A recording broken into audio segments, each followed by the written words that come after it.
Hello, this is Chloe Blanket, and this is my presentation on the Pokemon set Stellar Crown and its best-selling cards.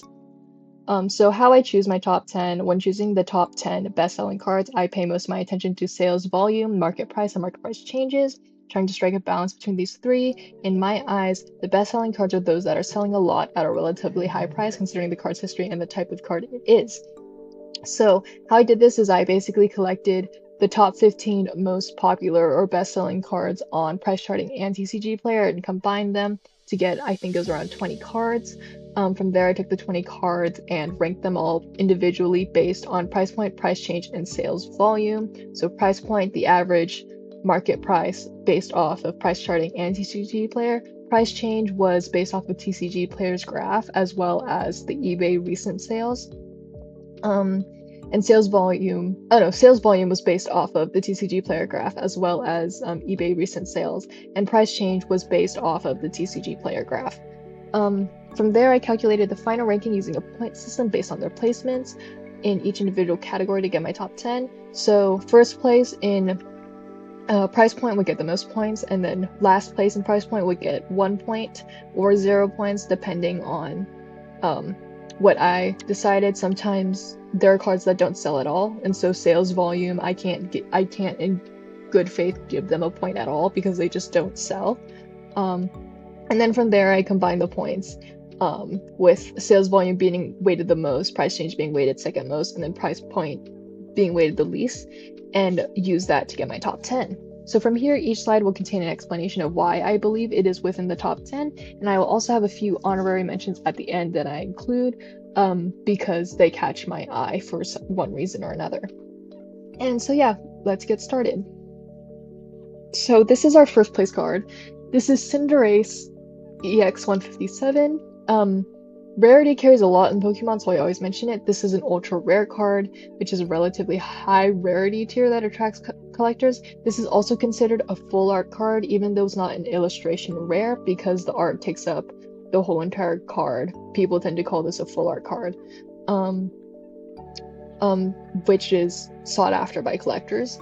Pokemon popularity also. While this is not the most popular starter evolution, since it is a very recent one, I want to say Sword and Shield, Cinderace is still the fully evolved form of a starter Pokemon, and therefore it's still quite popular among the fan base. Collectability. So this card is often treated by collectors and the market as one of the chase cards of this set. And because of that, collectors just... it's just sought after by collectors because of that. And then the artwork. So this art style, you'll see it later on, but this art style matches the art of other chase cards within this set, which are the ultra rares, as well as from Surging Sparks, which is another set. And because of that, collectors will buy this card as well as the other cards that match it, just so that they can have all the cards that match, so that they can have the whole collection. And so that increases the buyability, the amount of sales of the Pokemon, I want to say. Okay, number 2, Raboot. I hope I'm saying that correct. Raboot 147. So this is an illustration rare, as I talked about, and this is a full art, which are always sought after by collectors regardless of Pokemon artwork. In the top 10 bestsellers of Pokemon, in terms of like Pokemon cards, you will basically always just see full arts.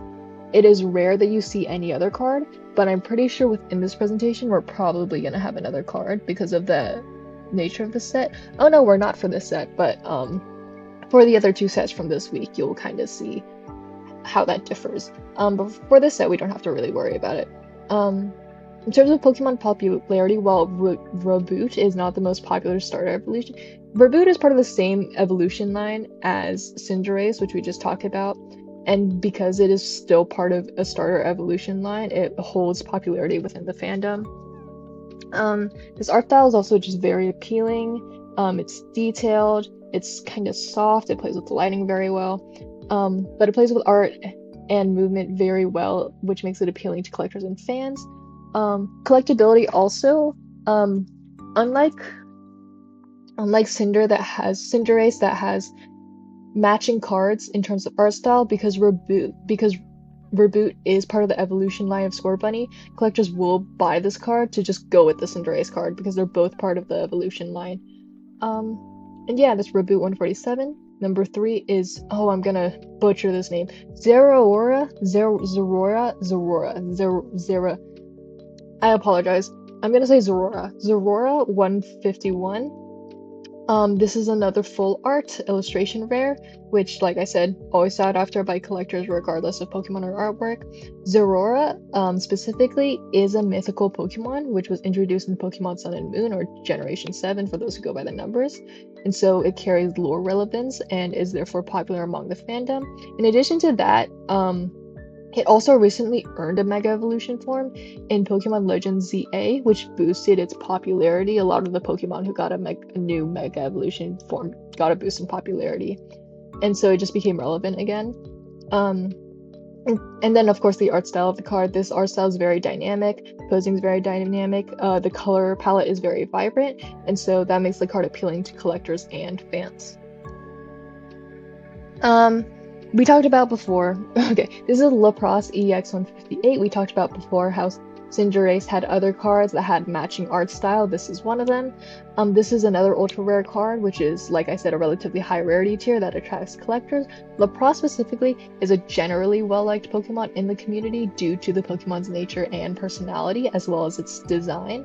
Lapras is generally a gentle, friendly Pokemon, and so a lot of fans of the media like Lapras a lot. It also carries a lot of nostalgia factor. Lapras has been a Gen 1 Pokemon, and I'm pretty sure it has also been present in every single generation of Pokemon since Generation 1 because of its popularity. And then the artwork, like I said, this art style matches the art of the other chase cards, so Cinderace in this case, in Surging Sparks, and so that makes it that increases its sales simply so that collectors can have this card in addition to the other cards. Crabominable 149 is our rank number 5. This is an illustration rare, another full art, like I said. Collectors want it because of that. Crabominable also, it's a newer generation Pokemon, but it's known for being big, expressive, and slightly ridiculous looking, and so similar to how like Alolan Executor and Alolan Dugtrio are popular because they're kind of funny looking, Crabominable kind of carries that same type of popularity. But this art style kind of contrasts that. This artwork is detailed and unique, and it holds an opposite nature to what Crabominable is normally known for, and so that attracts fans and collectors to it, just because of how unique of an approach it is. Next, this is number 6, Lileep 145. So this is another full art illustration rare, so it's up here. In terms of Pokemon popularity, Lileep is a fossil Pokemon, which makes it popular within its fan base and within the fossil Pokemon niches. So what that basically means is Lileep has a fan base and they are loyal, and Lileep is also popular among people who are fans of the fossil Pokemon in general. Okay. In terms of artwork, this is a soft and scenic art style, which is very appealing to collectors and fans. It's also nature heavy, which nature heavy full arts tend to have strong collector appeal. There's also a lot of character within this art. Lileep isn't the only living presence within this art. There's a person or a trainer, as we're gonna refer to them. There's a lot of play with background, with imagery, with positioning, and so it's just a really nice art card. It just looks really nice. Milcery, okay. This is number 7, Milcery 152. This is another illustration rare, full art, so it's up here, yada yada. Milcery specifically is a cute fairy type Pokemon, which cute fairy type Pokemon always do very well. Fairy type Pokemon in general tend to be pretty up there, but especially cute ones that make cute noises, like Sylveon, for example. But Milcery is a cute fairy type Pokemon, which makes it immediately appealing to the Pokemon fan base, and so it's quite popular and well liked. This artwork, it's a soft art style with a pastel art palette that speaks well to what makes Milcery likable to the fandom, and it also makes this card very appealing to fans and collectors. This card is also just visually distinctive, from the rest of the set due to its color palette and its softer nature. I think Lily is probably the closest we get, but comparing it to like Zorora, it's a very different art style, so that makes it popular. Number 8 is arguably my favorite, my favorite card of this set, which is the Gulpin 154 card. This is another full art, yada yada, you know the drill. But Gulpin is a goofy Pokemon with a loyal, dedicated fan base. So what that basically means is that if you like Gulpin, you really, really like Gulpin. Also, obviously, he has that joke that keeps his popularity up. Um, this card is very much carried by the artwork. Silly, goofy art with a cartoonish art style that matches the silly, goofy nature of Gulpin. This is just an overall nice card to look at and have due to the scene that Gulpin is put in, which is him eating a cake. It's just a really nice card. It's a really fun card. It's really cute. It's really silly. It fits the Pokemon. There's even an action in there, which people tend to like. And yeah, just a nice card. Now we'll move on to number 9, which is Crispin 164. This is our full art trainer card. There's almost always a full art trainer card in the top 10 best-selling cards, and we'll talk about why once we get into it. This is an ultra rare card, similar to our Lapras and our what's his name? Cinderace from earlier? Yeah. So that attracts collectors. This also has a full art trainer effect. So the full art trainer effect basically refers to the fact that for some reason, full art trainer cards almost always perform very well and are among the best sellers of the sets. Fans just really like them for some reason. I'm guessing because their characters, probably nostalgia appeal, relevance to the media, which we're going to talk about. Crispin specifically carries story of relevance within the Scarlet and Violet video game. I think specifically within the DLC, but I'm not 100% sure if that's correct. But he's a member of the BB, which stands for Blueberry League Elite Four, and so he has a lot of relevance within the video game, and so therefore he carries that popularity. But that's our full art trainer card of the top 10, and then we finally reach our 10th place, which is Joltik 150. This is another illustration rare, which means it's full art, yada yada, you know the drill. In terms of Pokemon popularity, Joltik is a cute electric type Pokemon, making it reminiscent of Pikachu and gaining popularity from the Pokemon fan base. I also want to say Joltik played a role in the Pokemon anime. I just don't remember exactly what role that was or exactly what gen that was. But I know Joltik, since it like appeared on screen in the anime, was quite popular because of how cute it is. The artwork on this is quite unique. The color palette's quite limited, but it's very character relevant with the yellows and the blues and the purples. And the art style plays very well with shapes. It's also quite dynamic. This is also another full art. Oh, actually, I don't know if I talked about it in this one. I didn't talk about it in this one. But full arts that play with scale often do well. So like Wailord cards often perform quite well because of how the artists play with scale when it comes to how big Wailord is. And so similarly, Joltik is a very small Pokemon, and so full arts that play with how small Joltik is in terms of its like background space, they tend to do very well. And so those were our top 10, and now we can move on to our honorary mentions.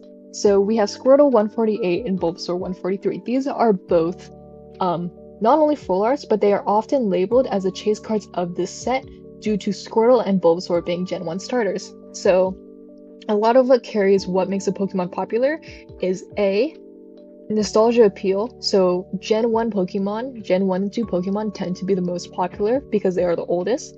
And 2, whether or not they are starters or part of a starter evolution, because starters are the Pokemon that you are trained to get attached to in every Pokemon video game and even within the anime. And so Squirtle and Bulbasaur are the Gen 1 starters, which make them very popular.